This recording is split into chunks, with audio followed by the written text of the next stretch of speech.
Welcome to the Lounge of Travefy Academy, where we get to hear from travel industry voices and experts to learn more about their story and what they see on the horizon for travel professionals. And I'm Stephanie Grice, and our guest today is Tim Hines, who is global keynote speaker, author, a podcaster, and what I like to just say, a marketing guru. So welcome to the Lounge. We are so excited to have you here today. Hey, thanks, Stephanie. It's so good seeing you. We met at a conference earlier this year and have been best buds ever since. So it's Yeah. good to finally see you again and jump on the show. Thanks so much for having me on. Yes, it's so awesome. And I know we're going to talk about it, but in the book, you can see it. If you're watching the video, if you're listening, you'll have to go to our YouTube channel and watch the video, because not only does he have like Cub stuff behind him, so love that, but also this great book. The book, and we'll get into it. But Tim wrote a book called The Marketing Starter, and I read it so fast. It's so good. So I know we'll get into it and talk about, how you become a self-starter, because even just in marketing, I know we'll focus a lot on marketing, but everyone listening are all entrepreneurs. And to be an entrepreneur, you have to be a self-starter. You have to have that motivation, that spirit, that drive. So I'm excited to talk about that. But before we dive into all that, though, can you first just share a quick synopsis of just how you got to where you are today, and how do you work within the travel industry?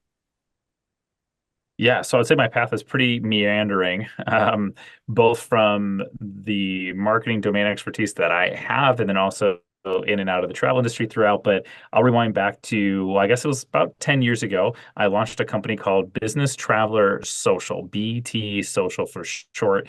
And I was actually in Chicago, where you are and where I'm from originally, hence the Cubs stuff, diehard fan. I live in Austin, Texas now. So I am relishing in missing all of the fun action in the Chicago summers, which are absolutely the best. But anyway, I digress. So I launched this company called Business Traveler Social in Chicago. And it was focused on business travel. And what it was is we had these basically these business traveler networking meetup events, and we hosted them at various hotels around different Chicago, all around different hotels all around downtown Chicago, excuse me. And they were aimed at trying to bring together the weary business traveler that didn't have a place to really connect with people at that time. There was Facebook, there was LinkedIn, there were random business networking events, or there was sitting alone in your hotel room. So what we were trying to do is trying to connect those people that were like-minded road warriors who were visiting Chicago, or part of that business travel community in Chicago, and bring them together. So I joined the GBTA, Global Business Travel Association Chicago chapter, was networking within that group, trying to figure out basically my business model and what this business was actually going to look like. But it's actually pretty cool. We ended up being a marketing tool for hotels around the city. So we'd go to them and we'd say, hey, we're going to bring in this event of 30 plus people to your space. We just need you to provide a space and provide some drink tickets and maybe some past appetizers. No cost to you, which is great. And you get to we're going to put you on all of our social media. We're going to put you on our event page. You're going to be able to do property tours when people come in. We'll make sure that that's part of it. You have space to be able to have your salespeople on the floor, and also have a few minutes to talk during the event as well. And then I sold tickets then to the travelers to come. And so it was kind of a win-win. I got a free space. So it was actually great for an event industry. I didn't have to pay anything. It was all just on top. It was all just a profit, which was cool from sponsorships and from the attendees, which was pretty cool. And so that's kind of how I got my footing in the business travel industry. And then I did some consulting there. I did some early speaking there. I got featured in a few articles when I was talking about social media in the travel space. And the Mid-South Business Travel Association of GBTA reached out to me and they said, hey, we saw you in this article. We'd love for you to come talk to our group about social media and its impact on business travel, which, because business travel is always kind of behind, they were just kind of getting into that, circa 10, 15 years ago. So that kind of got me starting to speak on the circuit in a lot of business travel associations and chapters, and have since kind of expanded that into leisure travel, and where you and I met at tour operators and stuff. So I spoke at the International Inbound Tour Association, where you and I met. So I spoke at that. And now I'm talking about how in line with my book, how professionals within our industry can utilize this entrepreneurial mindset to do more with less, rally people around them, and ultimately achieve higher growth by applying that starter type of mindset. And that comes from me starting my own thing and having to start over and over and over again in my marketing background, which has mostly been in travel and in technology is mostly where I work. And now I'm a fractional CMO, so I also work with companies in our industry, helping them get their marketing footing going. So speaking and advising and marketing are my two things, and that's how I kind of fit into the travel space. It's so awesome and it's really cool. And I also love how you hacked your first business, how you kind of hacked your way into getting like some free space, but then profiting. I like it. Yeah, Smart, yeah, very smart. yeah. But it is, it's You gotta the hack your way in. exactly. Yeah, it's how you have to self-starter. That's what it is. It's so great. And I think it does intertwine very well with what travel advisors experience because it's, and that's what I want to ask you too, is you've probably seen such a change, just social media alone, but marketing. I mean, look at the world now. I mean, now we're talking AI, we have all this stuff. So how do you keep up Yeah. with all of it?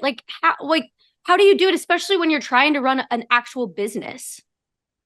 Yeah, so that's a big challenge. So I know a lot of the advisors who probably listen to the show or work with Travefy specifically, have their own small business that they're doing. Sometimes they're a team of one, two, couple of people, and you need to be moving the business forward and not being too distracted by AI and a million other things that are coming at you. And so I always try to say to take things in stride, make sure to carve out time for your exploration, your testing, but don't ever get caught up chasing the shiny object. And that's kind of one of the things I talked about in my talk when we were together at IITA was, hey, we've heard a lot about all of these AI tools that exist today. There's a million different things you can do from the operational side of your business to the marketing side, obviously where I come from. But just because it exists and just because everyone else is doing it doesn't mean that you should, right? You need to be able to take little bits and pieces to keep up with the times and make your business move faster without being overly distracted by the tools that are out there they're going to slow your business down or make your service ultimately suck because you're in a service business helping to advise and plan travel and manage travel for the people who you call customers. And so spending a bunch of time to get some sort of AI tool launched and out the door, you and ending up neglecting customers in the process, it's not worth it. You don't want some sort of new technology or new effort to end up crippling your business. And so you kind of got to take little bites as you can go. And that was one of the things I try to teach people is that even just using something as simple as ChatGPT to help you draft an email blast, like you're about to send an email blast to your client base of 1,000 people or whatever, instead of you sitting there taking the time to think really hard and write all that down. Maybe you're not a marketer by trade, so it doesn't come naturally. That's where you can lean on some of these AI tools that take just a fraction of a second to use, and be able to draft that up, get that out. So then you can focus on growing the business and focus on the things that you need more human help with, which is making your customers happy. So just implementing one small change at a time, not trying to go, what's our AI strategy? What are all these things that we can do? Or, what are all of these interesting new things in marketing we should be focusing on? It's like, well, what does your staff look like to be able to support that? And if it's just you, then you know how many hours you have in a day. So don't lose sight of actually servicing your customer in lieu of trying to implement something new. No, that makes so much sense. I like the idea of having there's one time, this was like a podcast a couple years ago. Someone said they have like a CEO day or half a day at least where they Yeah. just like spend the time like just kind of like Yeah. making sure like are they doing everything as efficiently, learning something new.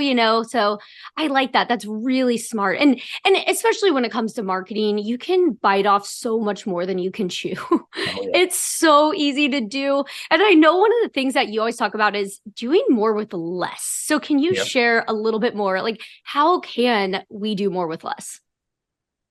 Yeah, so that all comes down to resourcefulness and trying to create bandwidth maybe where there isn't. One of the things that I've been proud of in my career of doing more with less and in the starter type of mindset is really being a good communicator internally with my team, or with people in other parts of the company that I might need their help to make my initiative happen. An example would be I was working for a ticketing company. Um, they were a software platform tech company. And I came in, I was a team of one working on building out some of these new marketing channels within the company. And the CMO who I reported to at the time was like, hey, you're not going to have any resources, you're not going to have any budget. You're going to have to convince people that in the company to help you. And I was like, okay, great. So how did I figure out how to do that? I said, well, listen, here's why I exist in the company. Here's what I do. My goal is to help grow the business like this, and this is why you should help me. And so I was able to do more with less because I literally had nothing. And so I had to convince people to take time away from what would normally be their job in order to help me build the things that I needed. And so it's more of a mentality to like think kind of like a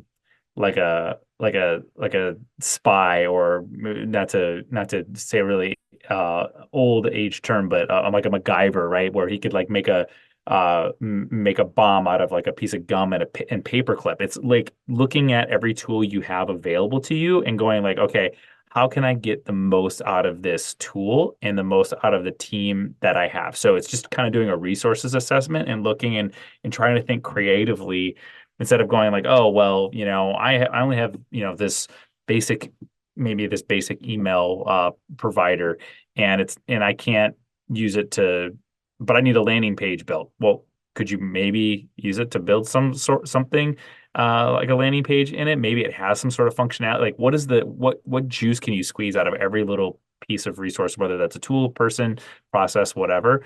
That's how you'll learn to be more resourceful. So it's just kind of like taking a second look at it and pretending your life or your job depended on it and you weren't going to get a new tool.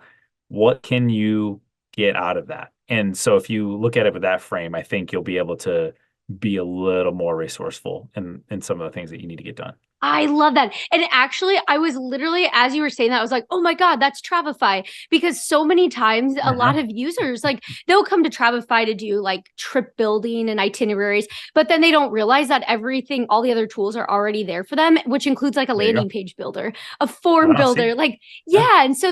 And so that's so true. I literally, as you were saying, I was like, oh, that's like Travefy for many people that they don't realize they can just be using this instead of paying for another tool.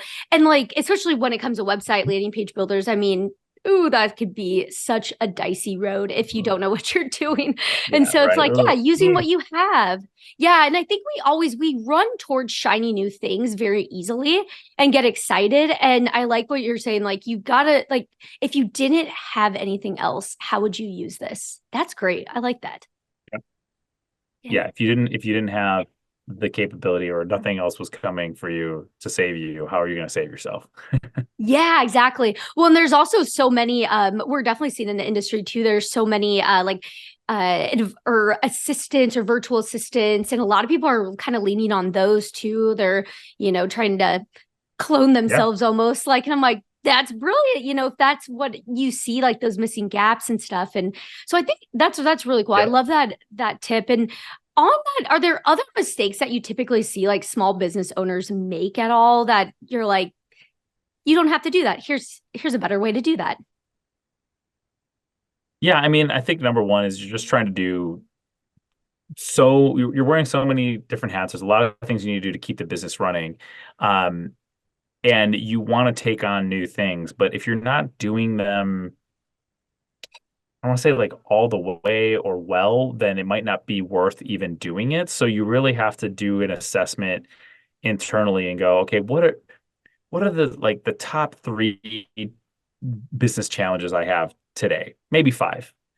And what are those ones that I want to solve in this maybe next 6 months, next year? Kind of set some goals. Like I want to get this thing solved, and kind of work your way from that goal down, because that's what's going to drive the need to then go out and get the resource, the tool that you need to take it on, as opposed to, oh, well, AI is cool. I'm going to try that. Social media is great. I'm going to build all these channels. And then all of a sudden you look and you go, well, we haven't posted on our LinkedIn page if you use it for your business. We haven't posted on there in 6 months. Okay, well, what was the point of taking all the time and effort in building that out if you weren't able to maintain it? So I see that a lot where people will try a bunch of things, not based on the ultimate business need, and then they kind of fall by the wayside, and then it can make your business look bad and make it look stagnant if you're not being consistent with it. So if you don't have the capability to be consistent, to build out something that's meeting an actual need of the business, I would, heed caution there. And then the other thing I would say is,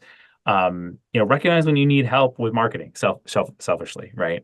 Not everyone is a marketer by trade, but knowing how to communicate well about your business, making sure that you are m meeting and understanding the customer's problem. And we might say like, oh, travelers all have the same problem. They do, but they don't, right? Each one is unique and different. Their worldview and they have their minds set already. And so you have to make sure that who you're going after and who you're catering to, that you match that, right? You have the same kind of ethos because you're not a travel advisor to everybody. You're a travel advisor to specific people. That's why they have segments in luxury versus basic leisure versus tour operators versus, right? They have a segment.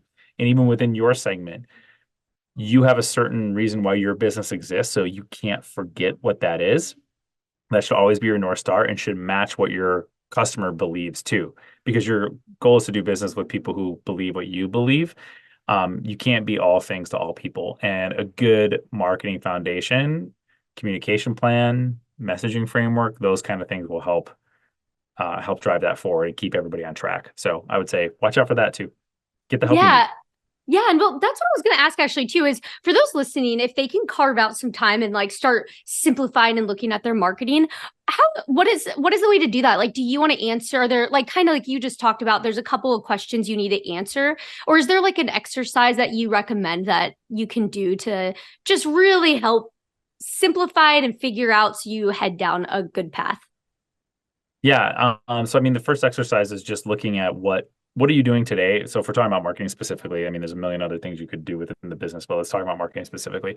Is to look at, okay, what is within your marketing stack, toolkit, initiatives today? Like, what are all those things that you're doing? You're like, oh, I'm running ads in this. I have a social media channel. I'm going to this event. I'm doing blah blah blah. And then you go, okay, boil that down into your man hours and figure out if that actually fits within the bandwidth of what you can do to properly maintain, manage that, and have it be a success. Because you don't want to launch or, like I said before, build out some sort of marketing initiative if you don't have the bandwidth to properly maintain it, because it'll ultimately backfire on you.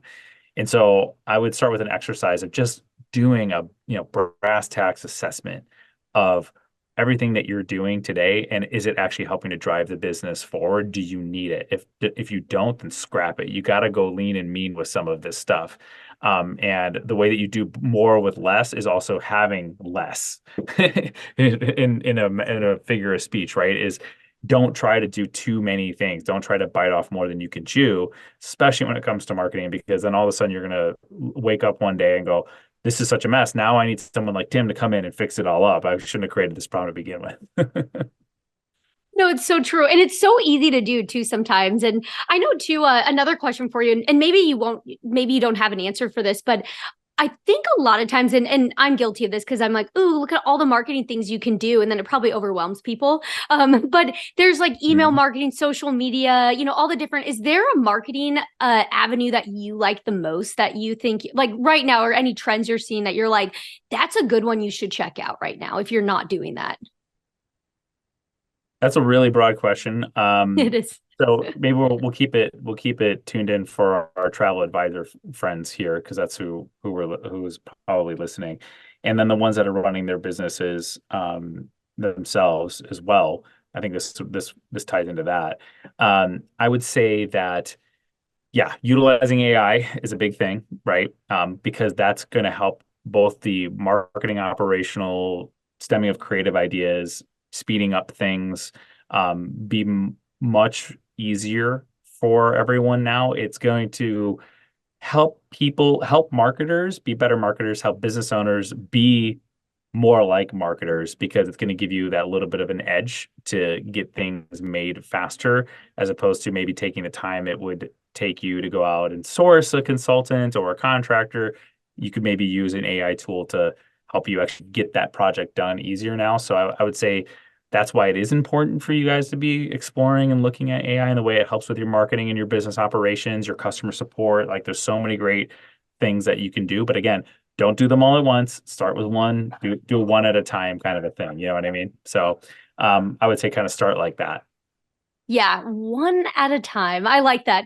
It's the simplifying of it. Well, this is awesome. Is there anything else that we haven't talked about? Because I know, I mean, we could be here for hours talking about the incredible things in the book, but is there anything else that you just want the listeners to know, or that to take home with them? Yeah, I mean, I would say like from this entrepreneurial type of mindset thing, that's where it is coming back to the resourcefulness that we talked about. It's going and really pushing yourself to think about no matter what part of your business that you have, think about it like a startup founder would be thinking about it, right?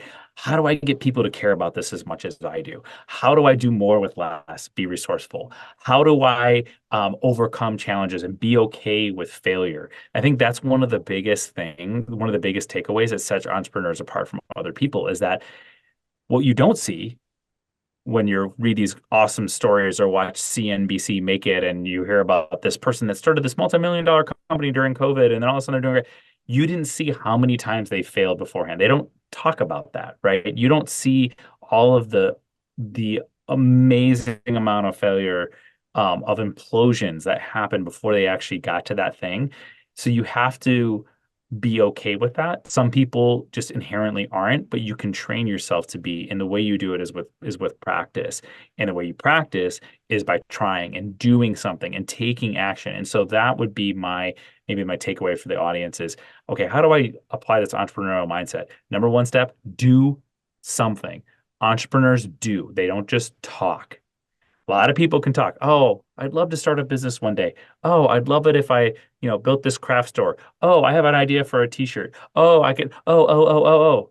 You know what the difference is? An entrepreneur thinks of the idea or maybe takes an idea that someone else had and they then implement it. So do something. Make some growth happen. It's a fixed versus growth mindset. And the way that you move into fixed is by just taking a step. It doesn't have to be huge. It can be little. Try something else. You do something new. Like even with this podcast, I don't know the history of this podcast, but I imagine like when Travefy first started, there wasn't a podcast that was part of the business plan. There later, you guys were probably like, hey, well, we should add a podcast to add value to our customers, help teach them something. Yeah, it helps promote us and the people we have on the show, but really it's a value add. Like you guys decided to take a step and you said, well, let's try. It's not going to be perfect. The first episode isn't going to be perfect. This episode isn't going to be perfect. It's never going to be, but you tried it. You did something and it's adding value. That is a perfect example of how you take an initiative and take a step to making something happen. And that's the entrepreneurial mindset number one thing to do. Oh, I love that. Oh, that's so motivational. I feel like people listening are like, yes, here we go. It's so Motivation! true. Yeah, motivation. Perfect. I love it. And I think that's a good point. Like just looking at, yeah, even just this podcast, it was like how much we've evolved and changed and tried things. And then you see what sticks and you see what don't. And I like how you said, like, if it's not working, scrap it. Like, just keep moving, but you have to keep doing something. And I know that's a big thing when we do talk about marketing. Like we can talk about like video and things. And, a lot of people might get hesitant. They're like, yeah, I don't know about that, but it's like, we could try it if that's what you think will add value. And then does it work? You scrap it. So I like that. That's awesome. And Yep. where can Yeah. people, Be okay with testing. yeah. Oh, sorry. I was just going to say, where do people find you at? And I'll put this in the show notes, but what is your like website? Are you on social media? All those good things. Yeah, I'm all over the place. So you can connect with me on my website. It's tnhines.com. My book is there. My book is also on Amazon. It's called The Marketing Starter. You can find that there. And then you can find me on LinkedIn at linkedin.com/n/tnhines. Everything is TN Hines for me on the social media. Okay. So yeah, you can find me on all those spots. That's perfect. And I'll link those and highly recommend book everybody 5 stars. I put on my Goodreads and I put 5 stars. And it's actually really highly rated on Goodreads too. It's very nice. Oh, is it? I don't Yeah. even know if I was I've like, tracked my Goodreads. yeah. I'll have to I was go like, in and check it out. Thank you for the 5 star. oh, absolutely. Oh, yes, it's good stuff. And but we're not done yet because I didn't tell you this, but I actually like to do rapid fire questions, travel related questions for fun. Ooh, okay. Here we go. Okay. So Oh boy. there's 6 of them and they're all travel Okay. related. Okay. Hopefully they're easy, but if you need to pass or come back, let me know. But the first question is what is your favorite travel movie? Oh boy. That is a really good I've question. stumped them right away. There's no, there's I would probably say there's quite a few. I wouldn't say I'm stumped. Can I go back to my college days and say that the Yep. movie Road Trip was a lot of fun? I've gotten that I've heard that one before. It's a good one. It's one that I always forget, and then I'm like, oh yeah, it's a major And travel. then you could follow it up with the sequel of Euro Trip, like all those stupid college movies that came out in the the mid two early 2000s, like 2004 or 5 circa when I was in college. I just have fond memories of those dumb movies. There's probably so many better better ones out there, but those immediately popped in my head because they I miss comedies like that. They don't make them like they used to. Yeah. They really don't. There really hasn't been anything like that for a while. That's true. No. No, those are great answers. So another question here for you though is what is your favorite destination you've traveled to? Yeah. Well, so I've been to 15 countries so far, and that's probably pales in comparison to maybe a lot of people you've had on the show. I actually just got back from Greece and Croatia right before we're recording this, and that was amazing. Beautiful, very different countries, the history, so awesome. But I probably have to say my favorite that I've been to was in a 2-week trip I did with my wife in Italy, where we went to 4 different cities and just got to eat and drink and walk our way through all those charming Italian towns. And that was just a really fun trip. And that country is just unbelievable. I would definitely go back there in a heartbeat. I know. Isn't Italy like all the time too? I feel like that's my answer. And I'm like, Yeah, I hate to be like the same answer as like everyone's always like, oh yeah, of course, Italy's like the greatest, but it is. It's amazing. So it cool. is. It really is. I So also kind of really love Brazil too. So I've been to Brazil oh 3 times. My wife is Brazilian. So it's like a little bit different because it's more of a family experience when we go, but I have been all over that country and a lot of Americans don't go there. And so I would encourage the advisors on here to advise their clients to go check out them some Brazil because the dollar's 5 to 1. It's gorgeous. It's not as dangerous as everybody thinks it is, and you'll have a fantastic time. It's tropical, beaches, mountains, waterfalls, lush forests, food, culture, music, like it's everything. It's one of my favorite countries. I would put it up there almost with Italy, but we see a lot of family with my wife when we go, so it's a good time. yeah, that's awesome. Well, and actually, this might be your answer to this question, but I was going to ask is what do you think is the most underrated destination to visit? It's probably Brazil. I would say Brazil is really underrated. For the people that go, it's definitely right rated and highly rated. But I think for a lot of people don't go because it has kind of like this dangerousness to it. But guess what? Mexico is the most dangerous country in the world, and Americans go there all the time. So I'm sitting here going, you have no problem going to Mexico. You should have no problem going to Brazil. So I would say Brazil is probably very underrated compared to everyone's like trying to go to Europe and it costs you a fortune just to fly there and you get there to the euro at like want to bang for your buck and have it be amazing. Yeah, Brazil. Brazil. It sounds awesome. I know that has been on my list. I've had some before that say, and just like the rainforest. And I mean, you just have so It's much unreal. there. It's massive. It's like the size of the United States. So there's a Yeah, lot to see. But you got to get down there. Yeah, it's unreal. yeah, that's awesome. I love that. So another question here is, what is the best meal that you've had while traveling? Ooh, that's a good question. So my wife and I, when we were in Italy, we went to a vineyard and we had a wine tasting and a cooking class, and we got to have delicious handmade pasta. And like, I would say that probably ranks really high because it was like fantastic meal with wine tasting, and you're overlooking this vineyard in Tuscany, and it was just out of this world experience. So that was probably a top meal for me for sure. Yeah, that I know. It's like nothing better than a freshly made pasta with it. And they're always Right? like so simple too. And it's like, it's so good. Yeah, I that's know. awesome. So delicious. I Yeah. like that. Oh, now my stomach is grumbling now. That is, Yeah, I know. This is bad this, timing I we're know, recording this right? right before the lunch hour, and it's like we're talking about food. Come on. I know. Well, here I'll spin it to a different one here. Is what Okay. is and I'm excited for your answer on this because I was going to ask what is the last great book or article that you read, and it doesn't have to be travel related, and also we will throw in the marketing starter. That is one of them. But what would be like another one that you've read recently? Yeah, well, actually, on this Greece trip I was just on before recording this, I just finished up Seth Godin's "All Marketers Are Liars" book, which is really cool because it aligns very much with my personal ethos on marketing. And it's not about marketers being liars; it's about the lies we tell ourselves about services and products, the lies that we willingly buy from a product or service that we actually as and this is probably a great tidbit for your listeners. They should probably pick up the book because what do people actually buy from you? Are they buying travel from you? Are they buying travel arrangements? No, they're buying a feeling, right? And it's your job to help fulfill that feeling of why they're actually buying it versus setting up travel for them because that's boring. So it all comes down to the why, and it was really cool. And he just talks a lot about like the different stories that we tell, and that people buy a good story, they don't necessarily buy a good product, which is really cool. Yeah, it's so true. It's all about the feels. That's what it's. So that's and we've It always is said all too. about the feels. It is. And the greatest thing I've talked to other people about this before, and it's like the travel industry is one of the greatest ones to market in because travel is amazing and you feel that. Like it's an easy thing to sell. So it's like It is we've hit the jackpot here. because it feels good to be on the road and share these Yeah, Instagram posts of our amazing Italian dinner. Yeah, right. exactly. Oh, I like that. I'll have to check that book out. I like that. Okay, so my Yeah, final it's a good one. question.